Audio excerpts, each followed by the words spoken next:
What's up, everybody? It's your boy Jeezy Jenkins. Welcome to another episode of Worth the Conversation. Tonight, I'm excited about this episode. We have one of the biggest preachers in the world. He's a bishop. He's an entrepreneur. He's a philanthropist. He's a New York Times best-selling author, you name it. And he's here right now with us today.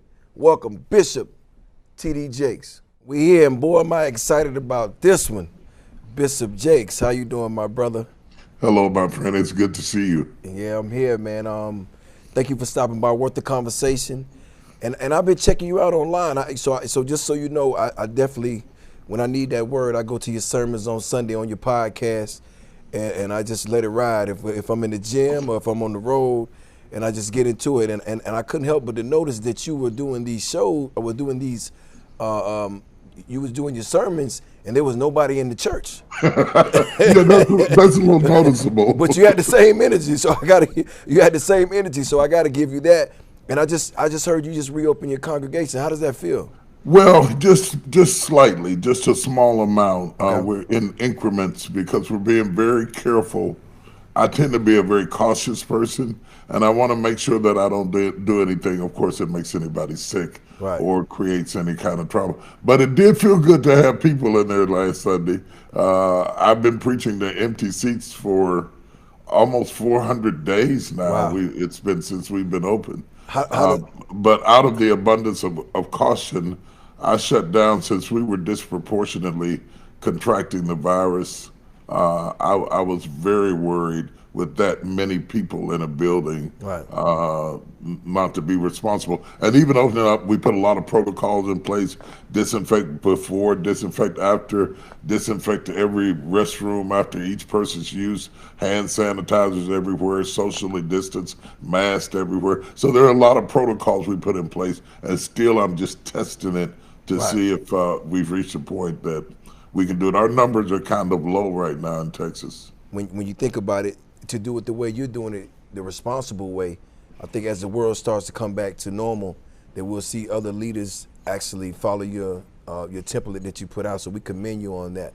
It's so Thank much. you. It's so much going on with you, because like I said, I sit back and I watch you. It was a few of you guys, and I go, man, how are you a bishop, a motivational speaker, and a businessman? How does this work? Like, what You know what's funny is people always define you by how they met you. right. But I don't enter into business as a bishop, or I enter into business as a person. And I think if you start with, before being a preacher or anything else, I was a person. My entrepreneurial pursuits, my for-profit company is older than the Potter's House. Wow. It incorporated while I was still in West Virginia.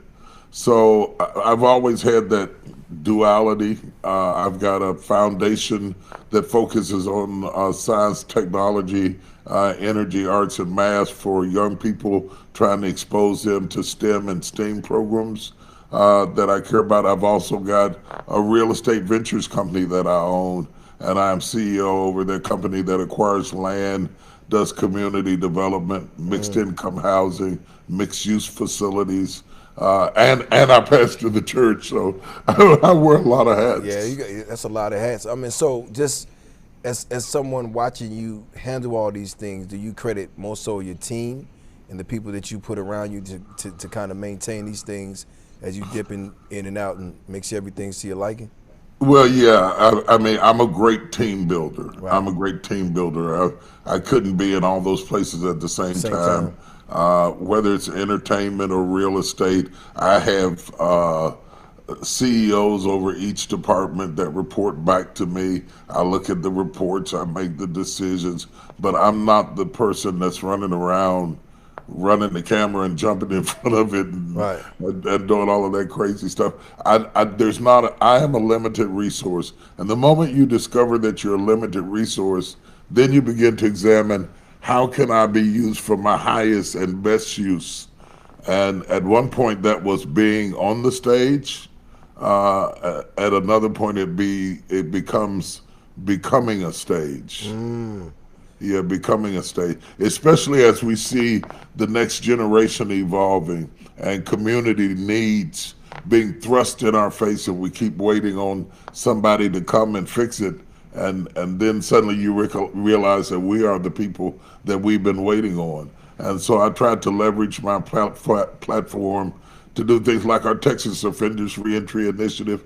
We've had over 30,000 formerly incarcerated inmates to go through that program, get employed, get them a place to stay, help them to get back into life, reduce the rate of recidivism.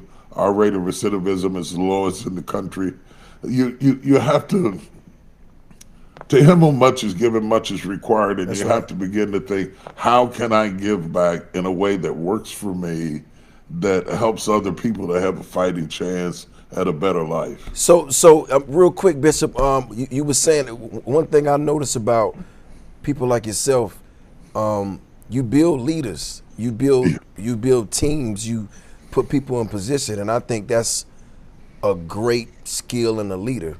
You know, because a Yeah, lot of us, I love doing that. yeah, It gives me fulfillment to see other people achieve their dreams. right, And I know what it is to have leadership potential and be starving for mentorship. right, Somebody you can talk to, somebody you can trust, somebody who knows what they're talking about. right. All of that is so desperately needed. So I'm very passionate about leadership.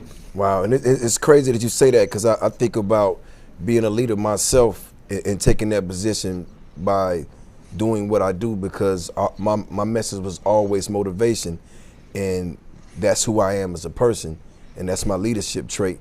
And then I look at somebody like my brother who just passed, DMX, and I gotta say he was great at prayer, and he was great at being selfless, and he was fighting his own demons, but he was giving everybody else everything he had to give.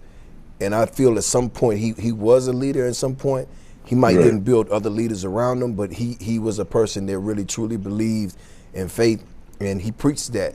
And my thing is, what is your take on someone like himself fighting his demons until he's no more, and now we got to look back and look at all the great prayers and all the wisdom that he gave us, but he's no longer here. I think in his own way he was trying to help the world be a better place, fighting his own demons to be sure, but that's not really that unique. His might be more overt than somebody else's, but everybody's fighting their own demons. You don't get Right. through this world unnoticed by a demonic attack. You're fighting your own demons. The problem with public figures is you're fighting them in the public's eye. Right. And they who criticize you get to do it without exposing their own. Because But everybody, they're in the dark, they're in the cut, but you're on display. yeah, you're on Wow. display. Okay. You're on display, Right. and you're having a human experience in front of all other humans who get to critique you without being critiqued themselves. Wow. Yeah, that's deep. And that's what I think about it. And for myself, and I think as a black man, and I sit back sometime, I think about all my lowest points in life when I've been through things, and I almost lost my faith because things wasn't going my way, or I didn't understand why the world was treating me a certain way. But then I got to a point where I had to climb out of that hole and get my faith back and get myself back to a place where I feel like, okay, I'm me now. And my question to you today, sir, is why do you think so many black men lose their faith along the way? I think faith has been misrepresented. Okay. I think it has been used, it has been taught like, if you have faith in God, you'll have no problems. He'll be Santa Claus. He'll give you everything you're after. And that's what faith is all about. But faith is bigger than that and broader than that and more balanced than that. You need faith when things aren't working. You need faith when things are dark. You need faith when you're at a cemetery. You need faith when your heart is broken. To sustain you. It's not always about give me what I want or you're not legit.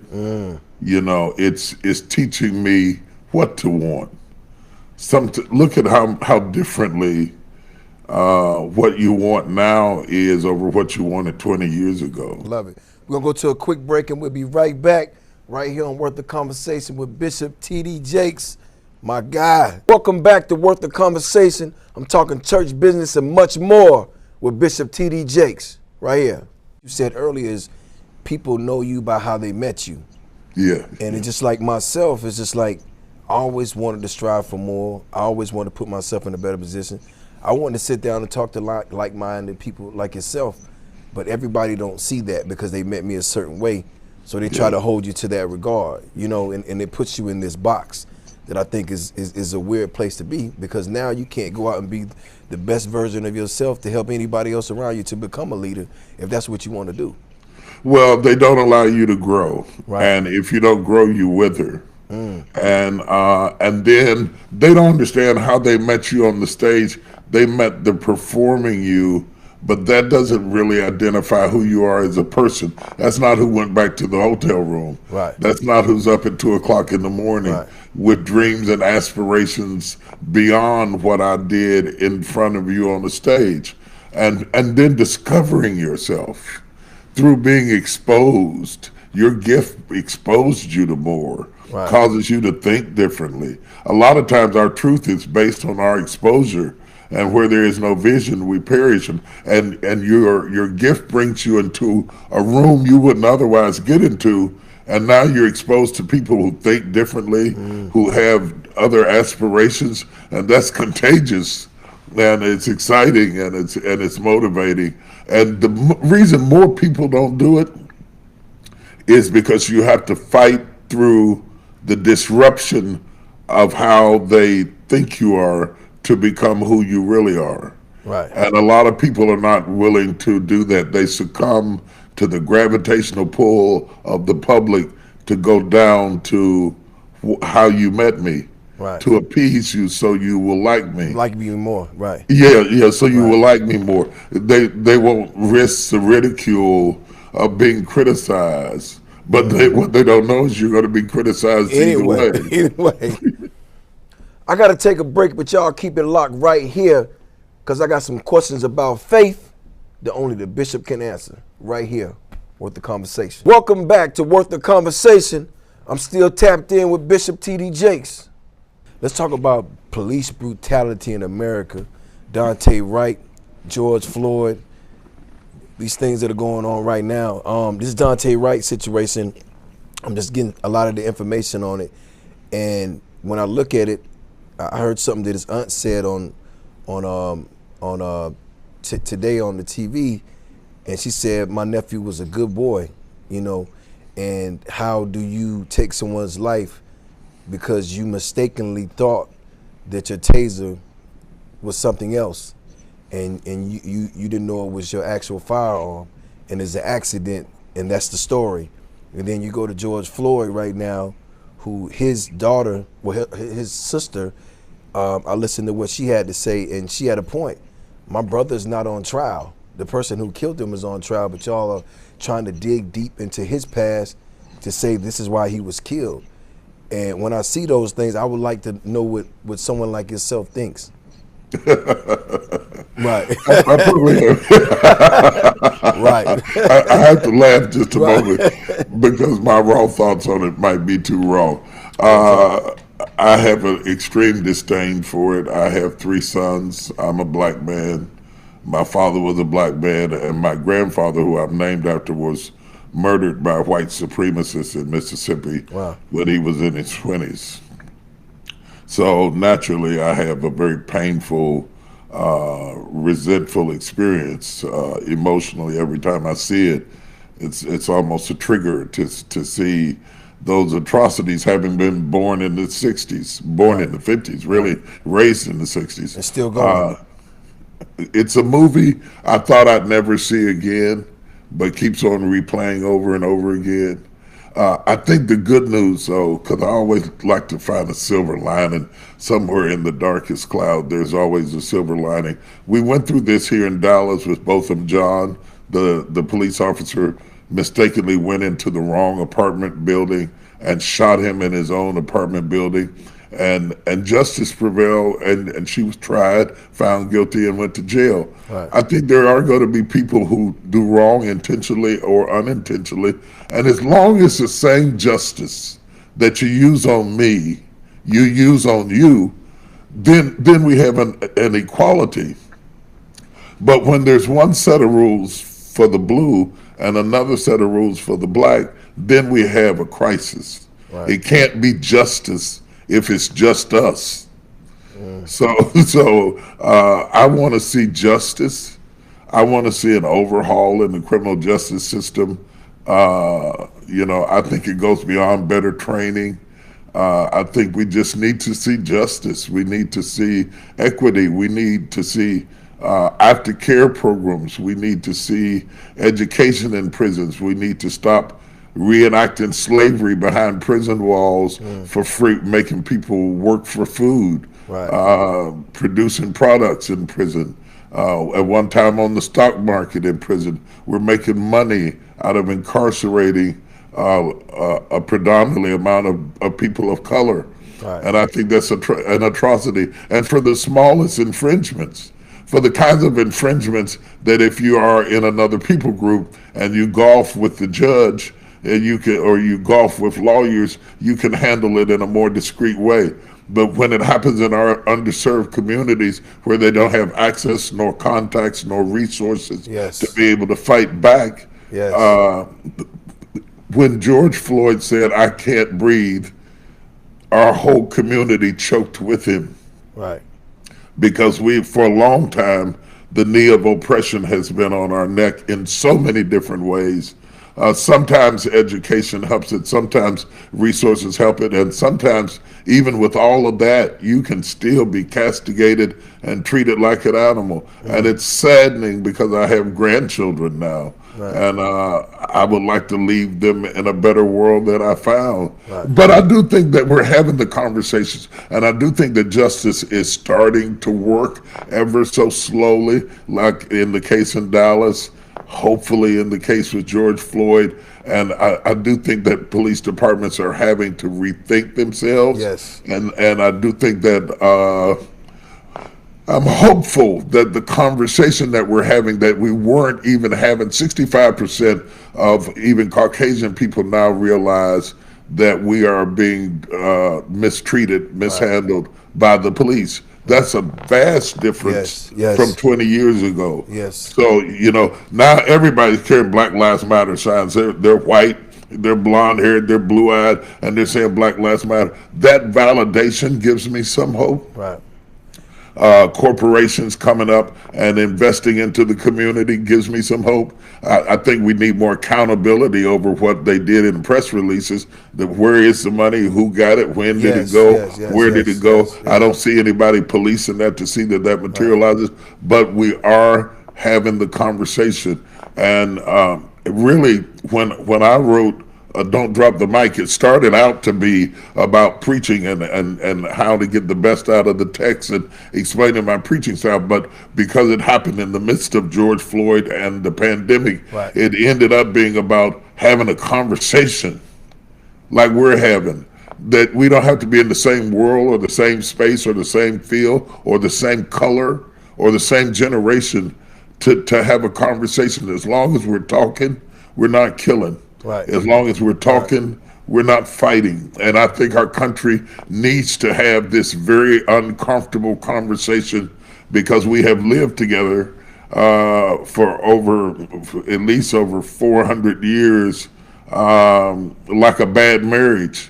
We just didn't talk about it. Right. Kept it in the books. And it's crazy that you said resources and relationships in the comment that you made about being able to golf with the judges or the lawyers. I found myself too in a situation a few years back where I was on tour, absolutely did nothing wrong. At the time I was talking to Minister Farrakhan, and we befriended each other, and he told me, he said, "Jeezy, your message is changing, and you got to watch out for the enemy."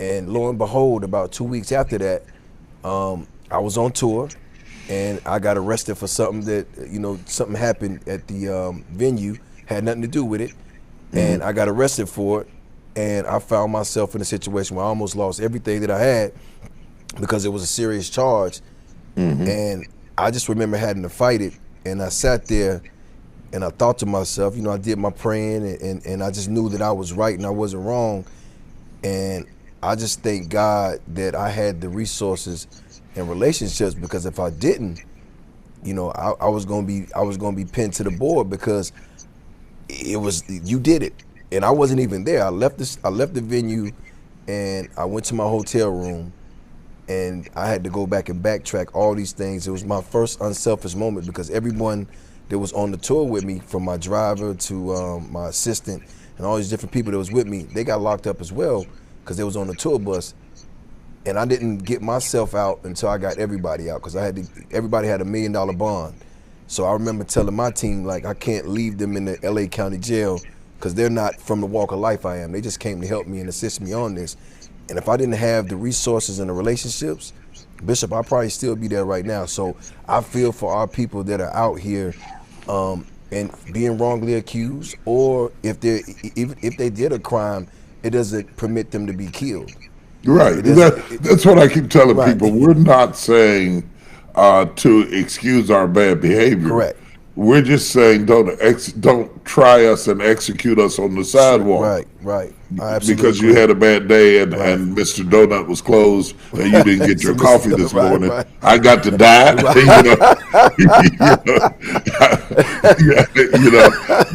That's all I'm asking for. If I did wrong, I'll go through the same process everybody else does. But for the police officer to try you on the sidewalk is a very shameful thing. So we got people choked to death for over 9 minutes for a $20 infringement. Right. For $20, here, I'll give you the 20 right now. Right. And I got 20 in my pocket. You can have it right now. Give me this life back. Problem is, you can't do that. I can give you the 20, but you can't give his life back. Yes. So when you start taking what you can't give, that's a very uncomfortable situation. And that does not negate the fact that there are all kinds of great police officers, black, white, and brown, that I call myself. If I hear a bump in the night, yes, I'm a down 911 with the quickness and help myself while I'm waiting on them to come. Right. Now, having said that, I don't want to call trouble. I want to call help. I don't want the person who comes in to be help to come in and create more trouble. I want to be able to call them because I'm in trouble and I need your help. So I don't want you to come in and shoot my son because I called you to the scene. To help. And those are the kinds of dilemmas we find ourselves in. People often ask, what's the difference between gang violence, drive-by shootings, and why don't you say anything more about that? Because they have not been deputized to protect and serve me. Yes. Yes, it's wrong, and yes, it's terrible, and yes, it's horrific, and yes, it's a huge problem in our community. But when you call for help for somebody who's sworn to protect and serve you, and they kill you, that's like going to the doctor and him stabbing you to death. Right, when you had a flu. yeah, exactly. But the difference between gang violence and those things is, they signed up for that. That's what they do, so they know what comes with that. If you are a police officer, it's almost like you said, it's almost being an emergency room, operated doctor. You don't come there to kill people. Like, that's not you come to save lives or protect. And when you look at these situations like George Floyd, and you're absolutely right, it's $20, and that doesn't permit that. And you look at this kid who just got killed here, and the kid that got killed at the Wendy's here in Atlanta during the lockdown. None of that warrants taking someone's child's life, because one thing that I did see in that situation happened in Wendy's, with all these speculations and everything's going on, us as black men, even myself, if I got pulled over leaving the studio today, I would be a little concerned, in a suit or not. You see the guy that just me too. Pepper sprayed, and he had on his uniform. He was a lieutenant in the service. It's like, at what point am I not a threat? The issue is qualified immunity allows the police officer to go through the judicial system without their previous record being brought out in the trial. Instead, we are almost trying George Floyd, Right. and all of his previous incidents and areas are coming out. None of the person who's on trial are we hearing anything about their past, and it's because of qualified immunity. We have to re-examine some of these laws that are antiquated, that are outdated, that preempt us from being able to have a fair shot at justice. And I think we're getting there, but it's a slow process. And as a parent, I don't have a whole lot of patience because I fear for my children, I fear for myself, I fear for you, I feel for our community. I feel for the Asian community. I feel for the Jewish community. I feel for the poor white community because we all suffer from getting into a court situation where you have to do plea bargaining. You don't have money for an attorney. You get a court-appointed attorney. It's not that he's not good, but his caseload is over the roof. He makes a quick plea bargaining deal, and you end up locked up in San Quentin for stealing chewing gum. Right. I mean, this something about this is so morally reprehensible that even people who are not subject to it are starting to recognize it. Right. Thank you, Bishop. Time to take another break, but when we come back, we're talking criminal justice reform, mental health with Bishop T.D. Jakes right here, Worth the Conversation. Y'all keep it locked. Welcome back to Worth the Conversation. I'm chopping it up with Bishop T.D. Jakes about the black community, business, and much more right here. So the pandemic hit, our culture hard. Like, do you have any thoughts on the trauma and mental health issues that are going on right now as we go through this pandemic? I've never seen anything like it, Jeezy.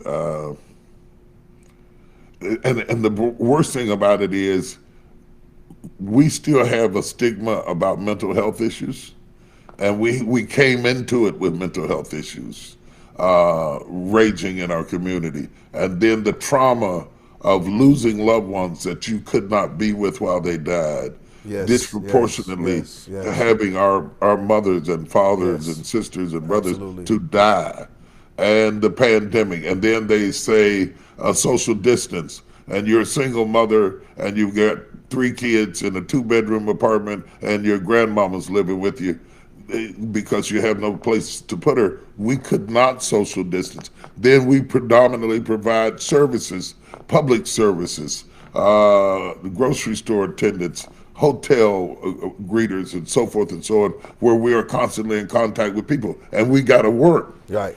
All of that pressure has created an undue strain and stress on us emotionally. For people of faith, church is as much therapeutic as it is spirituality. It is where we go to get answers and help and express ourselves. And so I am acutely aware of the high level of pain that the black community has ingested, not only in a contemporary way, but think about this. Historically, we have the compounded trauma that passes down from generations. Psychology has done tests on survivors of the Holocaust down to the 3rd generation. Their entire DNA was rearranged by something they didn't experience, but their ancestors experienced. That is also true of African Americans. So if you take my historical trauma and add it to my contemporary trauma, you find me in situations where I'm acting out in inappropriate ways. And here's the thing about it.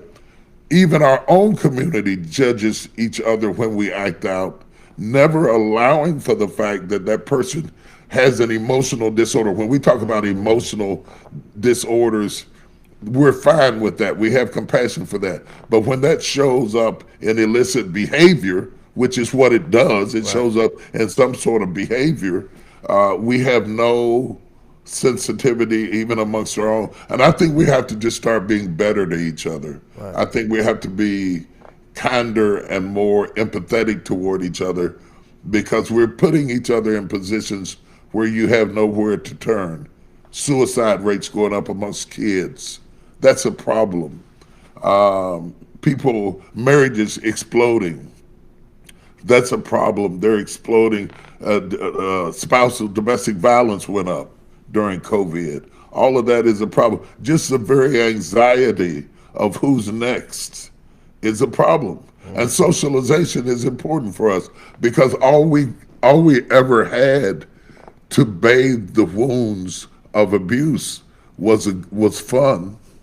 Right, to So be able to get out and move around and yeah, get out, live, move live, around, yeah. interact Right. with each other, have a sense of brotherhood and community is therapeutic to minorities in a way that I'm not sure everybody likes to have fun, but it is the only time that we got to be whole people were when we were with each other. Not every door was open to us in society for years, and still continues only to be cracked, Right.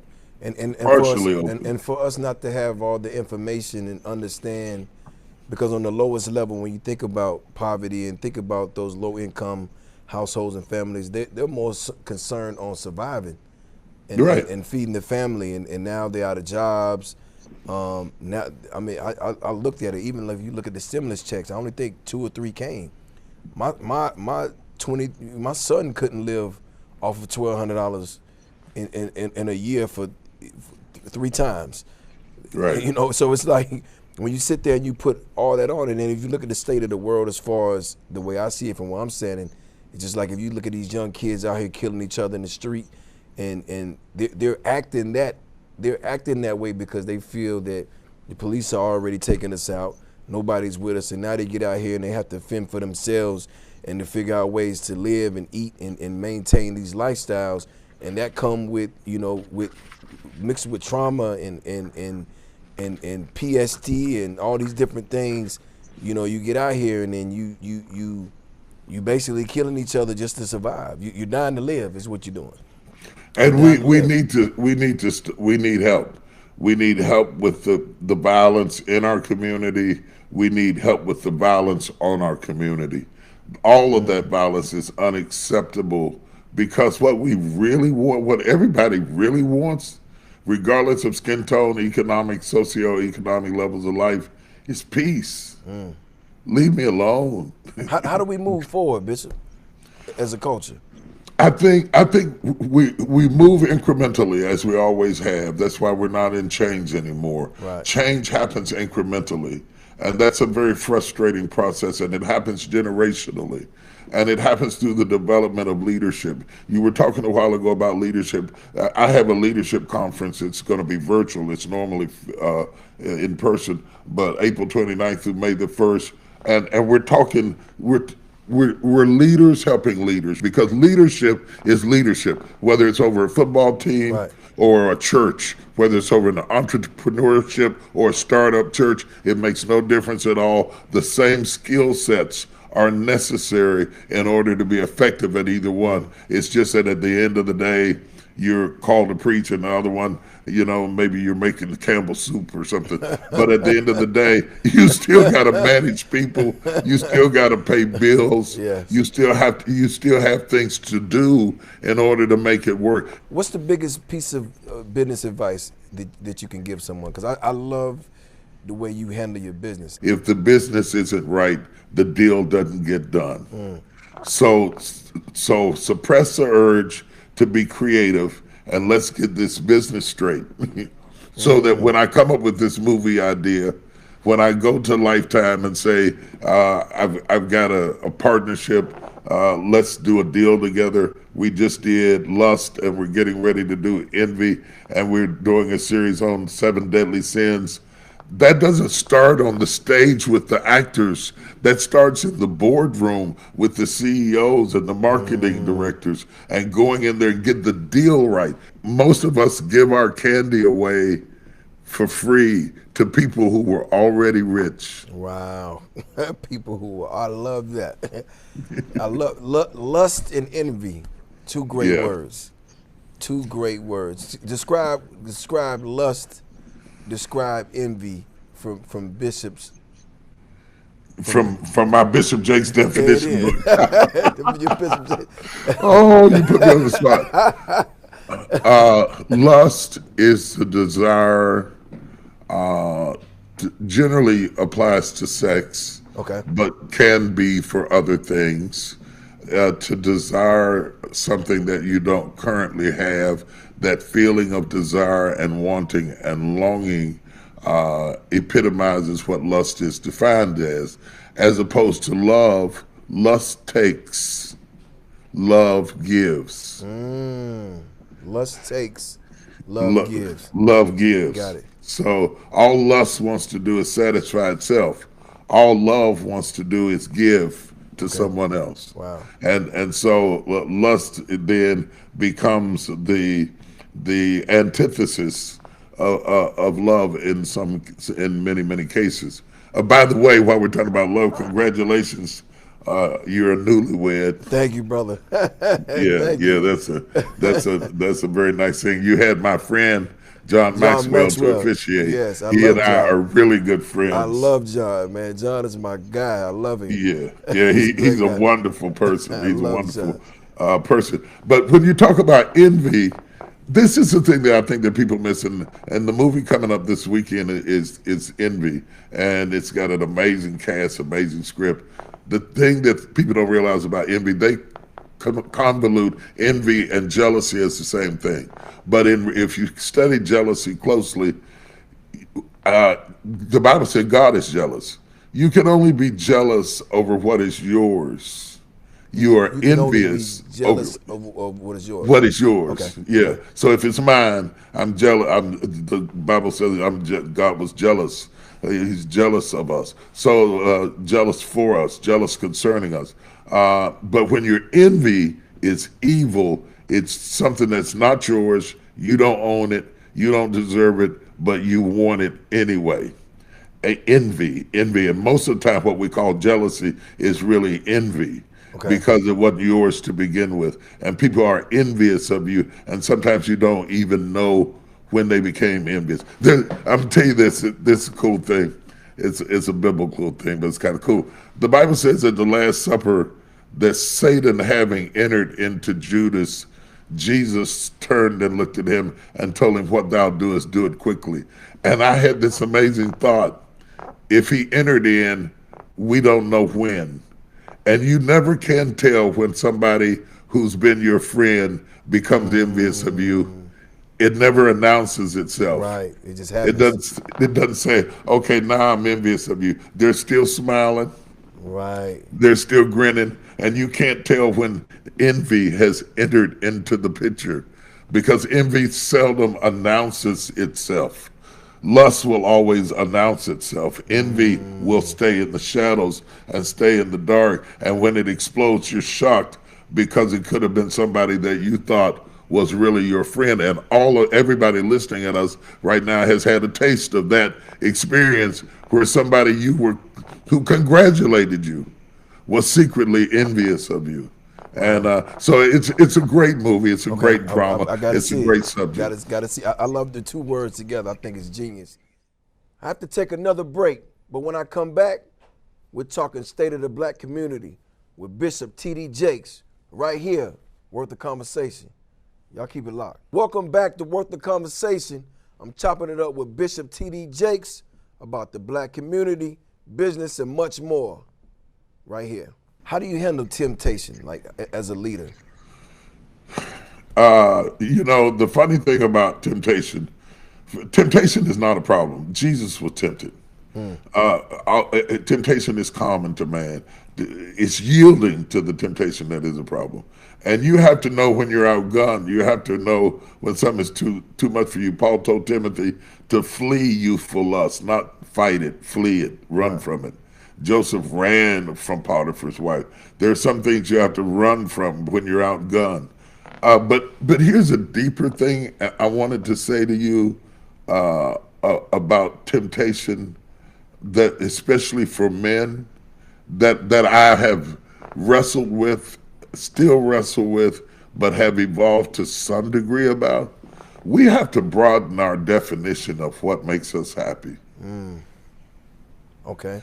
Our definition of what makes us happy didn't grow up as we grew up.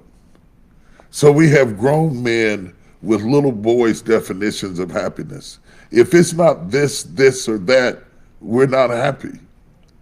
And so to broaden your definition of what makes you happy is something I work on every day, because Absolutely. I went through a period in my life where I wasn't very happy, and I realized that I had a lot of reasons to be happy, but I wasn't fully happy. And I noticed my wife could be happier easier than me.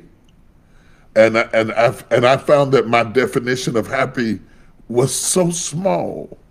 It was only around two or three things that really made me happy. And I had to broaden them till I appreciated all of the many amazing things I was Right. missing I because of my narrow definition. I The, totally the laughter of my grandchildren, yes. the admiration in my son's eye, Right. the feel of a breeze sitting on the back porch. We have to learn how to broaden our definition of happy to the point that we don't define happiness in your childish way, Right. in your past, and become a man. Right. I'm gonna take another break, but I got much more with Bishop T.D. Jakes when we return. Worth the conversation. Welcome back to Worth the Conversation. I'm still tapped in with Bishop T.D. Jakes. I got to a point in life, I always told myself I wanted to get out of the streets. I wanted to get my mom a house. I wanted to, put my sisters through school. I wanted to put myself in a better position. And I did all those things, sold millions of records. And I'm just sitting there and I got this survivor's remorse. And I'm not understanding why. And it's almost like everybody I love wanted me to stay there, but I know I had a bigger mission somewhere else. So I had to Right. take that leap of faith. And it wasn't easy because I lost so many people along the way that I really felt like that was for me. And I didn't understand, like, am I wrong? And like you said, like, things made me happy that, had monetary gain, or something I can feel or touch. And the minute I started to take time to really get to understand and learn myself, I fell in love with reading because I took my mind somewhere else. I fell in Right. love with sitting down, having conversations with people that I would just go in and ask them, 8 or 9 questions and just get an understanding of something. I started to do just things that was normal, like go outside and ride a bike, Yeah. and just get out. And I did things like really got in the gym and, carved out me some time to just have my own thoughts. I did things like waking up in the morning and meditating and taking 10 minutes to think about all the things that I'm grateful for. And it wasn't nothing that money could buy. It wasn't No. nothing No. that I can get in and drive. And it's just like, I'm happy. And this is Yeah. the first Yeah. time I was so caught up in, the nightlife and drinking and partying. I was like, this is what makes me happy. And the minute it switched over for me, it was like being in a room with 4 walls and all the 4 walls fall and you can see as far as your eyes can see, just that place of peace for yourself. So I would just tell anybody, like, don't let people put you in a box and try to make you out of what they want you to be. Because you're right, that's how we look at happiness. It's such a small gamut of things where we go, okay, this is what makes me happy. And the world is so much bigger. And Jeezy, the other thing is, most of us never had manhood modeled in front of us. Absolutely. And I feel like to me, Bishop, like, that's my mission because I never had that. And how you had to go figure out business and Yeah. these things. I had to figure out life. And even when I got into music, I understood that wasn't my last stop. That was a stepping stone for me to pursue other things. Just like this is why I want to do this show, to talk to people that I respect and have a conversation about the things that we don't get to talk about because we don't have those type of models. We just see the finished product. Yeah. We don't see the things they go through and how to understand. I never had, someone tell me to be present. Yeah. Someone tell me to be in the moment. Someone Right. tell me that, that no matter what happens, that this stuff is not gonna come with me, because that's why I was spending so much money on designer clothes and trying to kind of keep up with people because I thought that's what I was supposed to do. Because now, Right. now I'm in the rat race. But the minute I Right. stepped out of the rat race, life just slowed down. I loved just sitting and talking with my daughter and looking at trees and having conversations, or going to sit down with one of my friends and just talking about life, and actually taking the time to ask people how they doing, how are you doing, like, and be sincere about it, and add values to others is something that gives me it gives me fulfillment, and I was never that person. So now these days, like, that's me, and that's why I've been working on myself so much. So I love to hear you say that. What's a word of inspiration from the bishop that you can tell our community? Like, if you just got everybody's attention at one time and we all tuned in and we sitting there, we like, Bishop, just tell us something that's gonna keep us going. What would that be? Together we could do anything. Together we could do anything. Our togetherness is stronger than their hatred. If they had $20 million and I had 1 million people to give me 20, we could still get there. We could build, we could buy, we could own, capital O, capital W, capital N. We could own our destiny, own our giftings, and own our future if we would work together. And it doesn't have to be all 40 million of us. I'll take a tithe of it. I'll take 1% of it. Anytime we get together, we are better together than we are apart. And I think that's the big thing that we need, rather than to wait on them to understand us. I'm glad they're starting to. That's really good.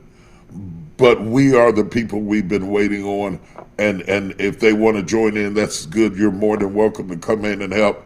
But together we could do absolutely. Other minorities come into this country and they get an apartment. There's 20 people living in a 2-bedroom apartment, and the next thing you know, they own the apartment building. Right. And it's because they understand the power of togetherness. And if we would stop pulling each other down and start lifting one another up, there's no way I can push you up and not go up with you. Right. I say this, I don't know a lot about hip hop. It may be a grain of salt. Something you did with the mic got you to where you are. Right. As you evolve into all that you are going to do and be, you don't have to drop the mic. You don't have to drop it, because it's the gateway, your gift. The Bible said your gift will bring you before great men. You don't have to drop the mic. You might change the message. Right. But you don't have to drop the mic, because there's something. Nobody gets there just because they want to get there. There's something on your life that's predestined, or you wouldn't get there. Discovering what that is important. And I hope you read the book, really. Absolutely. I don't say that as an advertisement, but because you're a mic guy, right, you'll really appreciate the metaphor. I hope you read the book and understand. I definitely will. We have a platform. I welcome you to the Leadership Conference. Absolutely, Dan. I think it's so important. What we're doing right now sets a model. The likelihood of a Jeezy and a Jakes. That's right. I like that. Jeezy and Jakes. That's kind of cool, isn't it? I like that. Jeezy and Jakes having a conversation. It's the most unthought of thing. But if we could have a conversation, we could build an apartment building. We could build a mall. Absolutely. If we could build a mall, we could build a school. If we could build a school, we could start a college. If we could start a college, we could change the world. Anytime we get together, it sets a model for them, those kids, those gangbangers, those people in the street. They say, wow, he's not as weird as I thought he was. Right. or he can do more than rap. Right. And all of a sudden, you and I break out of the prison of their opinion. And it gives them the courage to know, don't let anybody incarcerate you with how they define you. Be your own individual. Explore yourself. Look at what we brought together. We didn't just come together, but we brought nations and tribes together. And in the process of doing that, we did good for the community. And we discover, hey, Jeezy prays. Absolutely does. Jeezy respects the word. Maybe he's not as different as I thought he was. And all of a sudden our myths begin to fall and our family begins to rebuild. We've lost our family, man. Right. We've lost our family. We used to be, I'm older than you, we used to be a family. Dysfunctional, yeah, but we were still a family. And I'd rather have a dysfunctional one than none at all. You know, and I hope that resonates with you and resonates with your audience. I'm pleased and honored to share with you. And I like to add on to that, Bishop, because at the end of my show, I always give my viewers a couple words of wisdom. And my words of wisdom today, just sitting down talking to you and just understanding is, be all that you want to be. Don't let nobody box you in and tell you that you have to be one thing: a good brother, a good father, a good uncle, a good cousin. Be all the things that you want to be. And as you on that road, you're gonna shed some skin, you're gonna shed some people. You might get you might get some envy, you might get some lust along the way, but be present. Be present, because when it's your time to sit down and talk to somebody like Bishop and I are talking, they're gonna want to hear your words of wisdom, what you got to say. So stay present. You know, make sure y'all take a look at Bishop's second movie this month, Envy, which airs on Lifetime Saturday, 8 p.m. Eastern. And also make sure you check out his copy of his new book, Don't Drop the Mic. Stay doing what you're doing, and congratulations on everything. Take care. Thank you for having me. For sure. I enjoyed it very much. Thank you. Bye-bye.